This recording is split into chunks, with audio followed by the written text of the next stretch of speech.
Thanks so much for having me. As Julie said, my name is Meredith Anderson, and I work at Southern Maine Agency on Aging.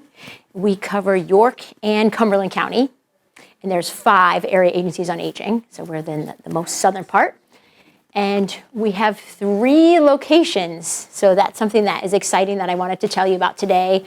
We have an office in Biddeford and Springvale, just opening now. We're in Portland, and we're right by the airport.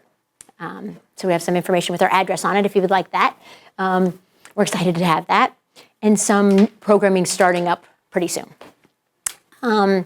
Really excited to be here and talk to you about some of the things that we do. And we do talk to caregivers here in York and Cumberland County that even are caregiving for people other places, because you're the caregiver and you happen to be in this area. So we would love to connect with you.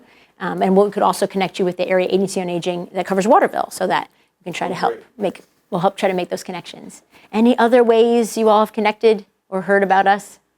And sometimes people say Meals on Wheels. That's the thing that they've heard about, that people are aware of. And that was the first thing I was aware of at 5 years old in Texas. My mom delivered Meals on Wheels, and I got to go along with her. So that was kind of like my first introduction. So that's one of our programs. I started out as a social worker 11 years ago at the job in the information and referral area. So we were connecting caregivers, adults with disabilities, and older adults with resources. So you call up and somebody will talk to you about what resources are available that they know about, and we'll email somebody, we'll mail somebody the resources, or you could meet with them in, we have about 7 different locations out in the community where we can meet with people, like coming in for an appointment. Or there's also resource specialists that will go to people's homes to try to help make the connection. When it's difficult to find paperwork that somebody needs, if somebody's struggling to find all the things that they need to apply for main care or apply for fuel assistance. There's a lot of documentation that you need. So we might go into people's homes to help if they need that level of help.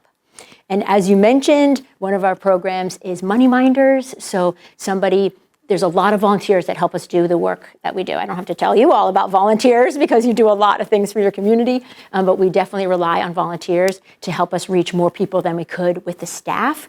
So we have Money Minders volunteers that go into the home to help somebody balance their budget, and maybe they'll help them set up auto pay. Sometimes a person has a spouse that has passed away, but the spouse was the one who handled all the finances, and how do you do it? And so we're really just trying to offer that support. And our Medicare program, which is just hopping right now because of open enrollment. So open enrollment is from October 15th to December 7th. And I encourage anyone who's interested to call now to get an appointment, because it's really a busy time.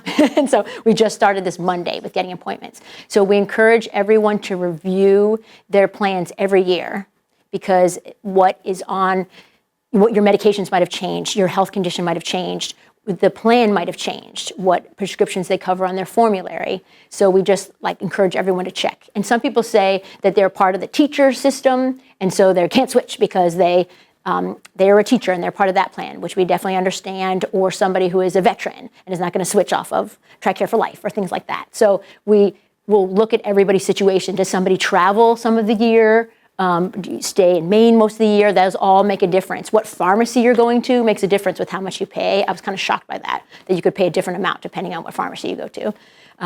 So we have volunteers that do that work, and they're really excited when they get to save people money.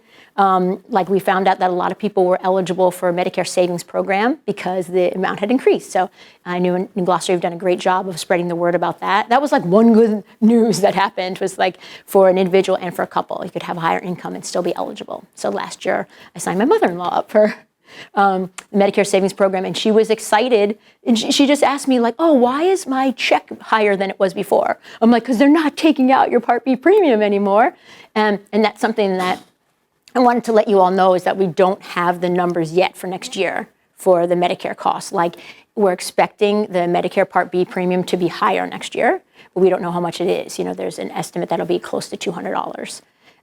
So that's not the great news, but that we haven't heard that, and we'll send that to you as soon as we get that information about what Medicare numbers there'll be for next year. So Medicare counseling, that's a thing that we do. And also phone pals.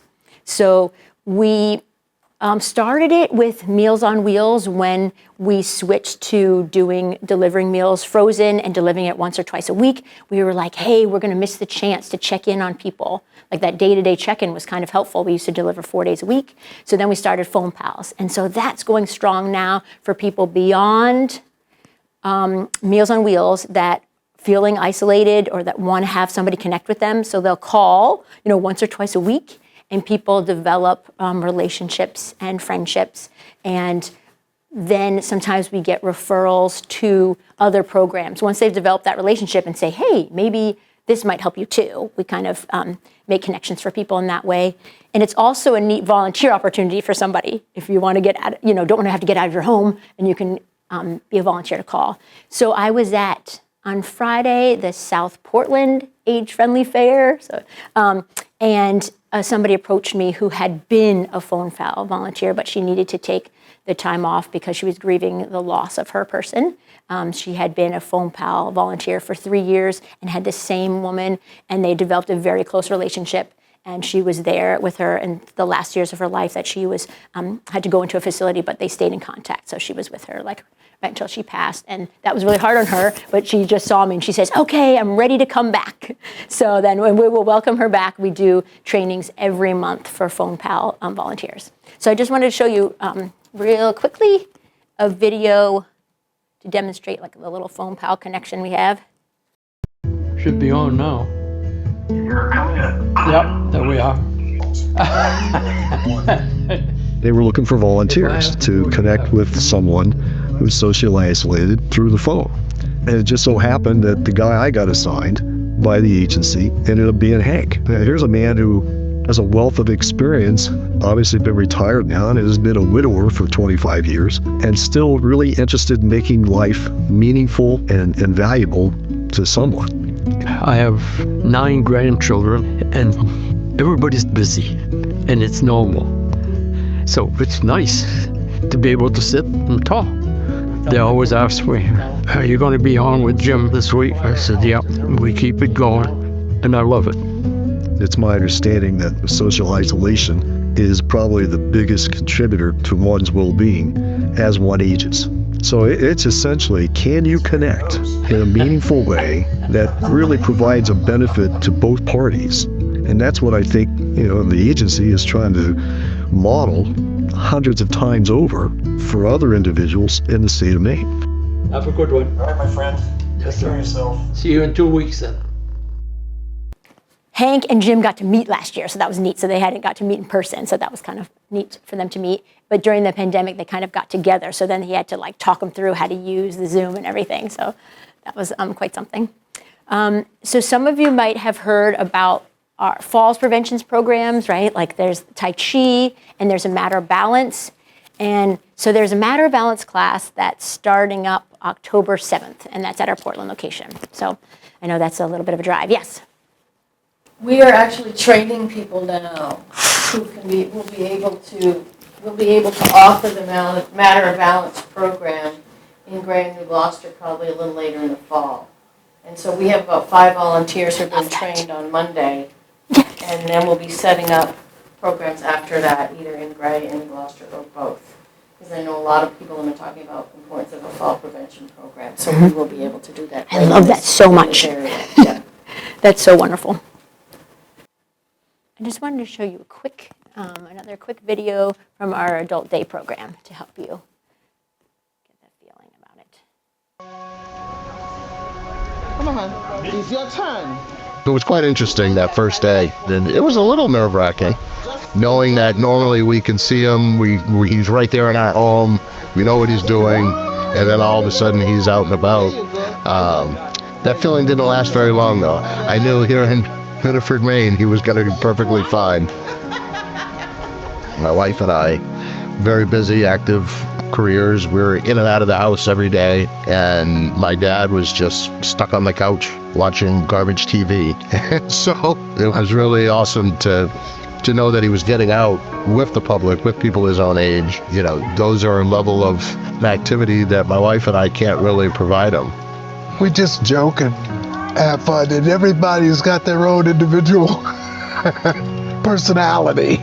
playing different games, having conversations, singing music that makes my life worth something. In my 8th decade, yes, it is. Still feel 25? Huh? Do you still feel like you're 25? Oh, Lord, no. Oh, my God. I really knew it was an opportunity to learn what other things are offered here at the agency, how to get more involved with those other things. I've come a long way from where I was 4 years ago, not really understanding how to help my father, to hopefully successfully raising my parents, which is what I like to say.